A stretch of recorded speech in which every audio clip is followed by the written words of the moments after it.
Turning points change the course of our lives, whether it's a big decision, overcoming an obstacle or tragedy, or taking a leap of faith. These stories of inspiration and resilience are what Turning Point is all about. Hello, everyone, and welcome to another episode of Turning Point. Today's guest is Leanne Forker. She's a personal trainer and a competitive soccer player in Oakville, Ontario, and she was born and raised in Scotland. You will find out how she ended up here in Canada a bit later in our interview, but we're actually going to go way back to her childhood for her turning point first. Welcome to the show, Leanne. It's great to have you. Hi there. Yeah, thanks for inviting me on. I'm excited to get this opportunity with you and chat about my turning point. Yeah, well, we're so thrilled to have you. We actually, you and I have a mutual friend, and when she found out I was starting this show, she thought you would be a great guest. She actually told me a little bit about your story, and I really couldn't wait to have you on after I heard. So let's go back to your childhood in Scotland, and tell me a little bit about what life was like for you at that time. So back when I was younger, back in Scotland, at a young age, my mum was a single parent with four kids. My dad and her divorced when I was 4 years old, and I was growing up in quite a rough neighbourhood, and with my mum not having any job and support or money coming in, it was a pretty rough childhood.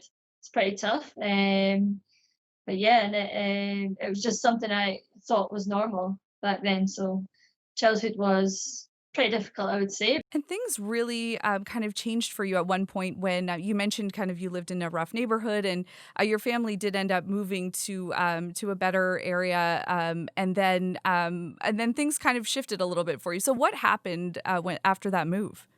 So when I was 7 years old, my mum got the opportunity from the council housing to move to a house instead of a flat.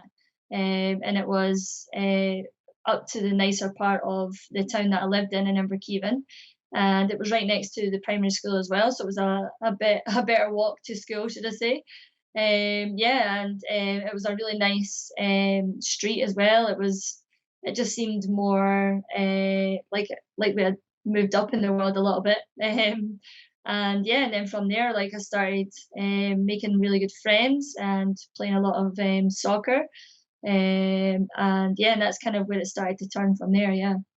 Yeah, and I remember you saying in our pre-interview call just that you, in the first neighborhood you had lived in, you would watch other kids play soccer. But when you moved into this new neighborhood, you yourself started to play with some of the other kids in the neighborhood. Yeah, that's right. Yeah, because when I lived in the kind of rough neighborhood, I wasn't outside as much, but I would look outside and I would see all the older kids doing keep ups and stuff. And I just remember I really wanted to do that. So then when we moved to a much nicer place, it was safer. And that's when I started to kick a ball around as well. And I really enjoyed it. And then you very rarely saw me without a soccer ball. Yeah. Yeah, and of course that continues to this day. You're still a competitive soccer player. And this really kind of major turning point happened for you at a young age. You're 7 years old. You're outside playing soccer. So tell me what happened. Yeah, so I was outside playing soccer with the guys. It was always just me and the guys. Sometimes there was another girl that joined in, but you never really saw many girls joining in at all. And I remember this gentleman had stopped in his van, and I know nowadays that's not something that would happen, but yeah, he stopped, got out his van, and he came up to me and he asked if I played for a team, and I said no. And then that's when he told me that there was a team that just starting and opening up just up the road, which was called Hillfield Swifts, and told me to come along to the tryouts that were going to be happening that weekend. And so I was like super excited, because even at school, when I was playing at school, I was always having to play with the boys, and then and I was actually like just training with the boys team a lot during lunch break and stuff like that, but I never ever got to play. So to hear that there was an opportunity to play for a girls team, it was pretty exciting.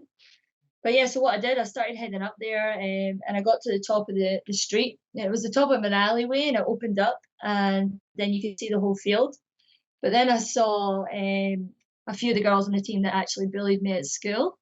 So I just turned and went straight back home. I didn't even go to the tryouts. And it wasn't until I went to school a couple of days later I saw my friend Lucy, and she had just joined the team, and she was going to be the goalkeeper, and she was begging me to come and try out because she knew I was a really good soccer player, and she said I would be really good for the team. So what I did was I kind of just bit the bullet and went along and got to play my first game for them straight away. And I still remember putting on the strip. We call it a strip. It was like this black and white strip that looked like I was a prisoner. And we put it on and we went and played against Hutchie Vale, which is actually the last team I played for before I left Scotland. And we won 10-3 and I scored a hat trick. And yeah, from there they were said to me that they would love me to join. And that's kind of where it stemmed from, yeah. Wow. So you go to this tryout, see these girls who have been bullying you, go home. Understandably, of course, we all know that bullying, especially, when you're a child, is can be really traumatizing. But your friend convinces you to go back. You play your first game with this team and score a hat trick. Like it really does. It just sounds like something out of a movie. And I think we're gonna have several of those moments today as we talk about some of the other stories. But how did that change your relationship with that group of girls too who had been bullying you at school? Yeah. Well, I definitely say it got better with time. At first, it was still a bit like I still felt really nervous and I knew it was because I came from a family that didn't have any money and we didn't have the nicest clothes or didn't have the nicest shoes and stuff like that. So I know that's generally why I was getting bullied. But the relationship started to change as we started to progress through playing. So as the years went on, it started to get better, and they became more like, I could actually say hi on the passing. Although I would never have done that before, I would never have even looked at them. I would have tried to avoid them and stuff like that. So I'd say it kind of helped in a way, especially for those girls. But obviously, people that weren't playing were probably still bullying me. But yeah, it made a difference. I think it made me start to feel like I was worth something, to be honest. It was like that was a starting point where I felt like, I could do more in this world. So yeah. It's really incredible how this one moment, changed everything. This person driving by, recognizing your talent, obviously it was an adult who encouraged you to try out, but then you have the support from your friend as well, and then the adults on your team, the coaches. It sounds like they also became a really important part of your journey. Yeah. So no one knows to this day, but I remember them asking me to join, and when I said that my mum has no money, I would need to speak to her first, and like I know that it would be a difficult thing for her. And they said to me at that point, like, as long as you don't tell anyone, you don't need to pay, or you can just pay here and there whenever you can. And I was just like, wow, and that kind of opened the gates for me. I just felt like, yeah, no, I would love to be here then. And I never missed one training session, never missed one game. I was there every week. Um, and the coach that I had, her name was Paula, and I don't think she realizes to this day how much of an impact she was on me. It felt like she was my big sister, and seeing another female soccer player who was older than me that played and was coaching, it was something you never really see. And it was just awesome, and she supported me throughout the whole time I was there. Like, she picked me up for training and games, always gave me her hand me down, so always gave me her spare boots that she wasn't wearing anymore, or her spare clothes. So she became like a big sister, and at this point she was at university doing her physical education and teaching degree. And like it was just from there, and like having her as a role model showed me that there's a different life out there from what I was seeing before I started playing soccer. And then I felt like I was part of something. I felt like I could do more, and I was like, I feel like I could actually go to university if I work hard as well. So yeah, she was a big influence on me. Yeah. Yeah, it's incredible to hear, somebody, I'm sure to her, she thought you were benefiting her as well, I'm sure, because you were a great player. I'm sure, that you scored this hat trick in your first game. You obviously continued to be very committed, like you said, to not miss any practices. But it is incredible that she gave you her hand-me-downs, kind of opened your eyes to this new world, not only of sport, but also of education. And you did end up also going to university after that, kind of following in in her footsteps in a way. So, how did you make that decision, and what did you study? Yeah. So actually, it was pretty difficult through high school. I didn't know I was dyslexic at school, and it wasn't pointed out at school either until I went to college. I knew I didn't get the marks that I needed to get to university straight away, so I took a side step instead. And I actually went to college first to do sports coaching. So I went there for a couple of years. And it was funny how I found out that I was dyslexic because I'm really good at anything like that involved like crafts, arts and crafts, and sport, everything like that. Everything is hands on. But when it came to like writing, maths, stuff like that, that's where I was struggling. So when I was at college and I was doing sports coaching, because I knew that was kind of what I wanted to do, something with sport. I didn't know exactly at this point what I wanted to do with my life, but I knew I wanted to be involved in sports. So I started doing the sports coaching courses at college, and it was when we all got given an assignment to discuss disabilities in sport. And mine was I got given the learning disability of dyslexia. And it was so funny. I was researching it and I was like, this sounds like me. This is so weird. So one lunchtime, I went and tapped on my lecturer's door and I said, "Hi, Gary. Just kind of wanted to share with you that like you've given me this assignment. And when I'm researching it, I feel like this is something I have." And he actually said to me, he like raised his eyebrows and he goes, "Leanne, we have noticed, but because you've been doing so well and it's not affecting you, we haven't said anything. But now that you've came to us and said, we can now go and get you tested." And then, yeah, they got me tested. Turns out I am dyslexic. And from there, I learned different techniques of how I can learn better and like get stuff in my head better. And that gave me even more confidence that I could definitely go to university and get this degree that I wanted to get. And then from there, I excelled at college, went to university, did sport and exercise science at university, played soccer there too, and was joint team captain with one of my fellow teammates as well. And we won the league in our first year. And like, yeah, and it's just kind of went from there. Yeah, it was just awesome. No kidding. I know this is part of it's part of your story. So it's I think the way you're speaking about it is very candid and kind of as if this is a very average thing to do, but it's really incredible that you made it to that level of education, without knowing you were living with dyslexia.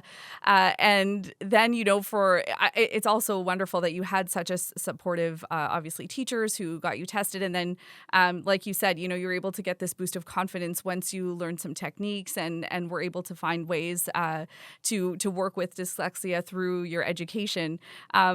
Yeah, I just think that part is so it's so inspiring, and I love that you're so humble and candid about it. But that is amazing, and I think for anyone listening who has had a similar experience or has faced some similar challenges, I think it's a really inspiring part of your story. Yeah, thank you very much. So, you're now a personal trainer. Of course, we've talked about how sport had been a part of your life since you were 7 years old. How did you become a personal trainer? Yeah, I mean, to be honest, like it's kind of funny how it all happened. I finished university and I really wanted to like move out and try living on my own. And so what I did instead of trying to research where I wanted to go from there, I just wanted to get a job that would give me the money to be able to do that because that was the next thing I wanted to do. So I ended up getting a job at Virgin Media at a call center and it was doing customer service. So I was working in the customer loyalty department and I was absolutely shocking at it to start with. I'm not going to lie, but eventually I like got lots of help. We did lots of training and I got more and more confident at the job to the point where my calls were on average over 90% every call. So they then ended up asking me to become a call quality coach and teach other people how to be in the higher percentages of their call rates. And at this point, I'd already been researching like what do I want to do? Like, because I knew I wanted to be involved in fitness. I knew I wanted to help people. I knew I was put on this planet to do something like that. And so I was just researching. I knew I wanted to be in a gym. So I researched, and then that's the first time I ever read about a personal trainer. And then when I read it, I was like, this is what I want to do. I want to be a personal trainer. So at that point when they offered me a call quality position, I was like, I actually want to go and be a personal trainer and start up my own business. And I remember my manager at this point was like, Leanne, going self-employed is very, very hard. You'll know within 6 months if you're going to be successful or not. And the money, you don't know if you're going to be able to, like get the money income, the money coming in. And I did say at that point, like, well, I'd rather try than not try at all. Like, because I knew I didn't want to be in a call center. It was kind of just a side job until I knew what I wanted to do. And then, yeah, and from that point, I went unemployed for 6 weeks. I started my business, and within the first month, got 8 clients. And from there on, it's been nonstop and busy since. So yeah.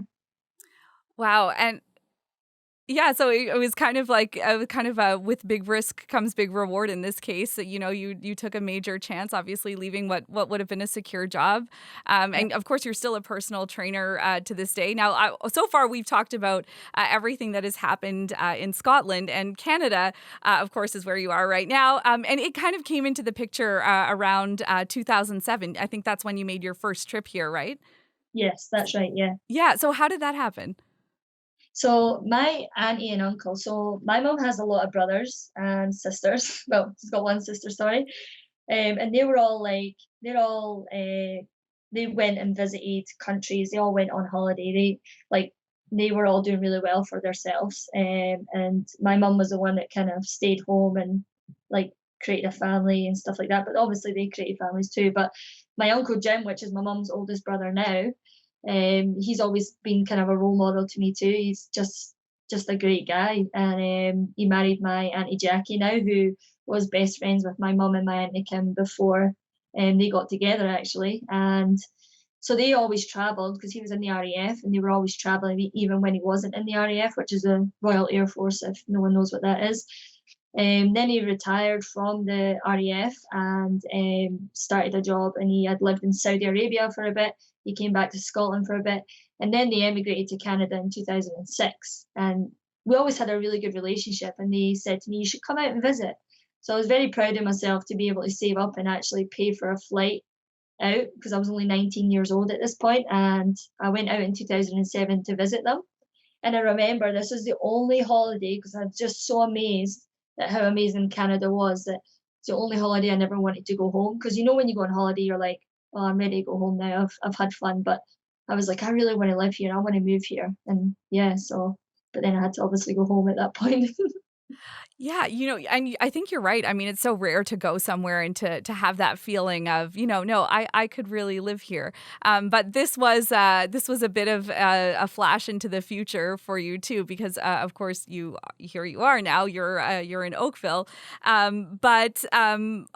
I know we're jumping around a little bit, but let's jump back to Scotland. So you came to Canada, you went back to Scotland, you continue to build your personal training business there. And then we have to talk about this story about how you met your wife, because I honestly, when you told me, I couldn't believe it. It just sounded like you were telling me something from a movie that you watched. So tell me, I'm going to let you take this away. Tell me everything.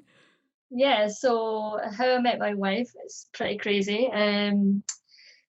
So yeah, I had been single for some time, and I had just joined a dating app called Tinder. I've never used it before, and literally just went on and did a few swipe rights, what everyone does, and then Lindsay popped up, swipe right, and it matched. And so I messaged her, and I saw that we had mutual connections, and turns out her mutual connections were friends that lived across the road from me, and also went to school with at high school. And that was actually turned out to be her cousins, but obviously I didn't know this at the time. So we started messaging and chatting, and then we found all that out. And Lindsay actually only came over to surprise her cousins for her bachelorette. Now, she would never have done that before if she was living in Canada, because at this point she had just moved to Germany for a year's assignment for Adidas. And that weekend that she moved there, she came over to surprise her cousins for the bachelorette in Scotland. So if she didn't have this opportunity in Germany, she would never have came over for this bachelorette. We probably wouldn't have met. And we got chatting, we then visited each other. I flew to Germany, she flew to Scotland, and we did that for almost a year before I then decided that, yeah, I'd move to Canada because it just went so well from there. So, yeah.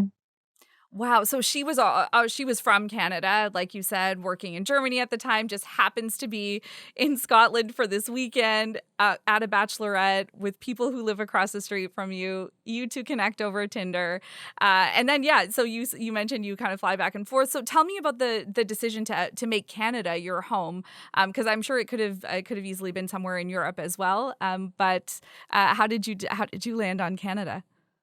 Yeah, so I know Lindsay was actually, I mean, we didn't even discuss the possibility of me moving to Canada. I think it's because I have my older dog, Lola, who I'll get to in a second. But yeah, Lindsay was trying to find another job and get transferred to Adidas in England. And I was like, and it was in Manchester, and she was like applying for jobs there, going for interviews, and she was going to maybe even extend her time at Germany just so that we can stay closer together. It was quite crazy when I found out that she was from Canada and just living in Germany. Like when all that came out, it was kind of like wow, but the connection was so amazing that it was something I couldn't ignore. So we chatted anyway. And so what happened was she applied for a job in England, Adidas, and I said to her like, I don't really want to be living in England. It's not somewhere I dream to go. Like it's kind of not for me. And while she was in a few meetings, I was researching kind of take because the one thing that was holding me back about saying maybe going to Canada was leaving my dog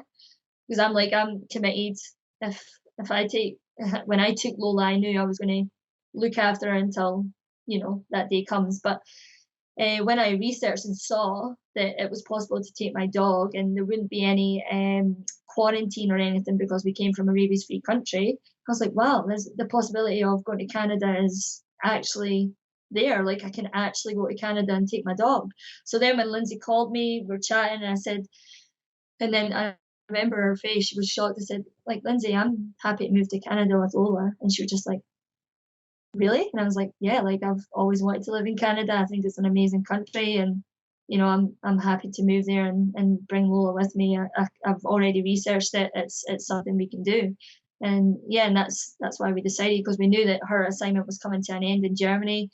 And it was I didn't really want to be visiting her from Scotland in Canada. It wouldn't be as easy as it is flying to Europe. So yeah, so that's kind of how we made the decision to move to Canada. Yeah. And this really was another kind of big leap of faith for you. Your personal training business was doing very well in Scotland. You were winning awards, and of course, it's not the kind of business that you can do from a distance, right? So you really had to start over again. When you got here, was that a concern at all as you started thinking about making this move? Mhm. If I'm honest, and I know it might sound really big headed, like I don't know what it is. Like I just feel like it works for me and I never ever worry about it. Like I'm like if it doesn't work out, I'll find something else. But I kind of knew that once I got into a gym and started building it up, that I would build it up as easily as I did the first time.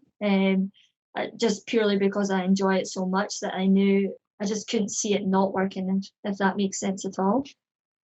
Yeah, I mean, and I think that's great. You're good. You're obviously very good at what you do. I think it's great that you're confident in your ability. And actually, our mutual friend is works with you, and so I can attest to the success of your programs because I've seen her results and they're pretty incredible. So yeah, and I mean, obviously, you were right. You came here. You have built up another very successful personal training business here.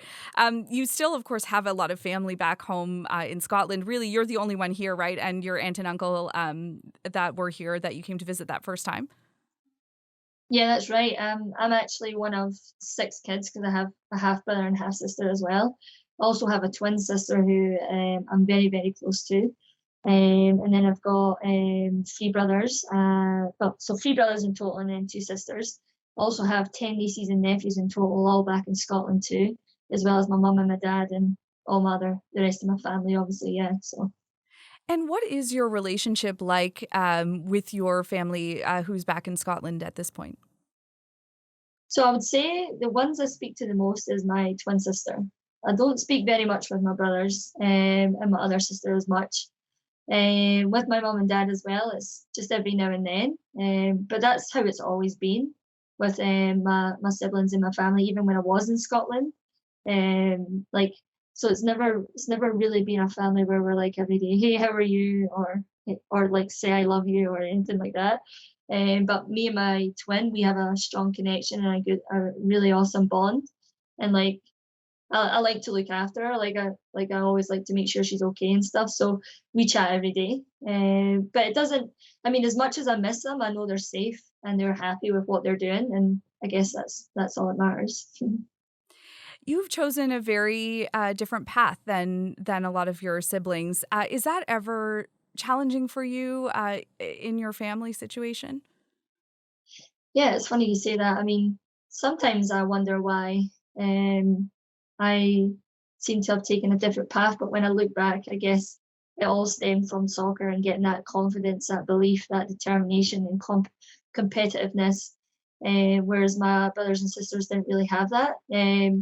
They're all very happy doing what they're doing, and to me, I always feel like I was put on this earth to do something big, and I wanted to make sure that I did something amazing and make sure that I could help people like I've always wanted to. And yeah, it's weird to see that my siblings aren't on the same path in that sense. But yeah, I don't know what to say other than that. Yeah. Yeah, no, and I think that during our pre-interview call, what I also realized is that you have a huge amount of empathy too. I think I asked you, you know, is there any resentment towards your mom for some of the things that happened when you were younger? You know, when she was dealing with addiction and some of her mental health issues, and you said there isn't. Yeah. So like I don't blame my mum. I mean, being left with four probably crazy kids, very young, no money, no job. I'm guessing and obviously mental health. She was very depressed and emotionally unavailable. But I I can't. I don't know why. I just can't blame her for it. Like I feel like if uh, I just can't. Yeah, I just feel like I probably would have been the same if it was the other way around. Like I wouldn't know how to handle that myself, to be honest.